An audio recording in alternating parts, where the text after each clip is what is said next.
Salut tout le monde, très urgent. Aujourd'hui, samedi 25 janvier 2025. Aujourd'hui, nous allons parler le nouveau président américain Donald Trump et l'AES. L'arrivée de Donald Trump au pouvoir est-il une bonne chose ou une bonne chance pour l'AES ou une mauvaise chance? Question, point d'interrogation. Je vais répondre à cette question. Deuxièmement, pourquoi les Américains ont voté Donald Trump? Pourtant, il n'a pas été élu pour un second mandat. Pourquoi après le mandat de Joe Biden, pourquoi les Américains ont précipité pour voter pour Donald Trump? Deuxième question. Les avantages et les inconvénients de l'arrivée de Donald Trump au pouvoir pour l'AES. Nous allons décortiquer tout ça. Et d'abord, quand Donald Trump est devenu président, la première chose, il a libéré les 1500 émeutiers, c'est-à-dire ceux qui sont sortis aller casser. Ils sont allés au palais présidentiel et la Maison Blanche. Je pense que le Congrès, je m'excuse, le Congrès, ils sont allés taper là-bas, casser les vitres et puis brûler. Les gens qui ont fait ça, ils étaient en prison depuis 2021 ou 2022. Quand Trump est venu, 1500 personnes, il les a tous libérés. La force de Trump, c'est quoi? Pourquoi les Américains ont voté Trump? Il respecte sa parole.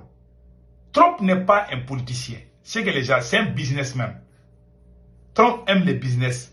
Mais Trump, quand il dit qu'il va faire quelque chose, il le fait. Ça c'est sans hésitation. Voilà aussi sa force face aux Américains.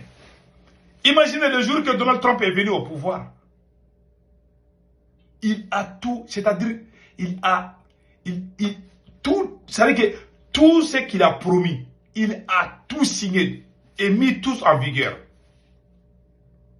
Ce qui m'a beaucoup plu dans tout ça, c'est le cas de la France, le climat et de Paris, quelque chose comme ça. Il a éliminé tout ça. Donc maintenant, l'avantage de l'arrivée de Donald Trump pour l'AES est quoi? Nous allons respirer un peu. Parce que quand le vieux Joe Biden était au pouvoir aux États-Unis, c'est lui qui donnait le feu vers Macron de faire beaucoup de bêtises au Sahel. Donald Trump ne va jamais rejoindre la France pour aller casser nos maisons. Il ne le fera jamais. Ça, c'est un premier avantage. Deuxième avantage, nous allons commencer à respirer. Parce que la France est occupée en Europe maintenant, avec les problèmes internes et avec des discussions avec Donald Trump. Le troisième avantage, c'est quoi? L'Amérique ne va pas se mêler dans les histoires comme on appelle là, de la lutte contre les terroristes. Parce que souvent, on fait des rapports contre nous, tout ça là. Donald Trump ne va pas se mêler dans ces affaires. Parce qu'il sait ce qui se passe. En tant que président des États-Unis, il est au courant de tout. C'est-à-dire, en grosso modo, en français facile, Donald Trump ne va jamais faire l'alliance avec la France pour faire les sales besognes contre l'Afrique. Donald Trump ne fera jamais ça. Voilà un autre avantage pour l'AES. Ce qui m'a encore plu chez Donald Trump, quand il est venu au pouvoir, il a, comme on appelle là, il a dit que les Européens là ne sont pas bons. Hein. Je pense qu'il y a ça là ici dans quelque part. Je vais dire ça là, vous allez comprendre. Voilà. Donald Trump dit que les Européens là, que lui il ne fait pas confiance aux Européens. Voilà. Il le dit, hein. Attends, j'ai ça ici. Trump, voilà. Et ce qui m'a plu encore, les gens qui ont provoqué la guerre en Ukraine là. Les Américains qui étaient derrière la guerre en Ukraine, quand il est arrivé à la Maison Blanche, il les a tous ramassés, il les a tous chassés, licenciés et chassés. Ça, c'est une bonne nouvelle. Et troisièmement, pour l'arrivée de Donald Trump, et troisièmement, quand Trump est venu au pouvoir, il a dit que c'est aux États-Unis, seul l'homme et la femme, c'est-à-dire qu'il ne reconnaît pas les Woubila aux États-Unis, il dit que ça là, il ne les reconnaît pas. Il reconnaît hommes et femmes.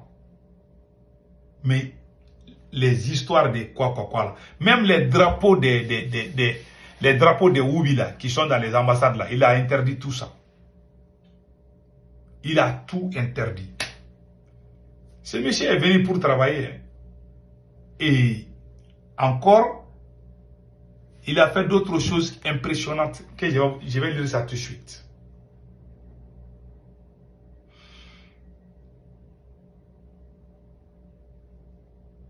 Les fonds fédéraux, il y avait les fonds fédéraux qu'on utilisait. Les Woubila, les Woubi aux États-Unis, il y avait un fonds spécial pour eux, pour leur donner. Il a coupé ça aussi. Il dit que dans l'armée américaine là, ils ne vont jamais recevoir les Woubila. Tous ceux qui sont Woubila, il va les chasser. C'est pas facile, là. Voilà. Donc, voilà entre autres certains de ces projets. Parce qu'il y en a beaucoup, on ne peut pas tout citer. Tout ça là, ça va à notre faveur. Mais ce qui m'a beaucoup impressionné dans cette affaire, c'est la libération de 1600 émeutiers. 1600 personnes. Et regardez le mal qu'ils ont fait là. Moi, je ne savais, je ne pensais pas que ces gens allaient être libérés. Regardons. Minutes à peine, la sécurité peine à contenir les manifestants. Des échauffourées éclatent. Le service de sécurité est débordé. Les manifestants parviennent à pénétrer dans le bâtiment du Congrès. C'est le chaos. C'est le chaos. Les gens qui ont fait ça là. Parce que quand on dit que Donald Trump n'a pas gagné, il y a les supporters de Trump qui sont allés s'attaquer. Parce que vous vous rappelez bien, l'élection présidentielle de 2020-2021 là, Trump a dit qu'on a triché. Que s'il lui revient, il va devenir président. Et c'est ce qui est arrivé. Quand Trump est venu, il est devenu président. Donc, on va expliquer tout de suite. Quels sont les inconvénients? Les premiers inconvénients, les premiers désavantages. Trump va rapatrier beaucoup d'Africains. Ah, il n'a pas pitié. Il y aura des immigrés illégaux qui seront rapatriés chez eux bientôt. Ça, c'est un. Deuxièmement, chez nous, par exemple, au Mali, le président Assimi Goïta a dit qu'il va organiser les élections. Moi, j'ai peur. J'ai peur pour mon pays. Si Assimi Goïta organise les élections, ces politiciens, même si Assimi gagne, ils vont dire qu'il n'a pas gagné. Ils vont prendre les rues de Bamako. S'il y a eu quelques morts, alors Donald Trump va appeler directement. Il va dire au président de quitter. Comme il a fait le cas des scénarios de Yaya Jammeh doit nous servir de leçon. Il y a eu ces mêmes problèmes. Quand l'autre Adama Barrow a gagné, Yaya Jammeh à un début avait accepté, après il a refusé. Donald Trump lui a dit de quitter au pouvoir. Quand Trump a dit à Yaya Jammeh de quitter au pouvoir, question que lui il va aller les bombarder. Mais les généraux, les officiers supérieurs qui étaient aux côtés du président gambien, Yaya Jammeh, lui ont dit, il dit non, nous on ne va pas aller faire la guerre aux Américains. Le président américain dit que lui va aller t'attaquer. Non, avant l'arrivée même du président américain, les autres soldats vont trahir même le président. Ah, les gens là savent ce qui se passe. C'est comme ça qu'il a été écarté. Et troisièmement, comment on appelle là? Troisièmement aussi,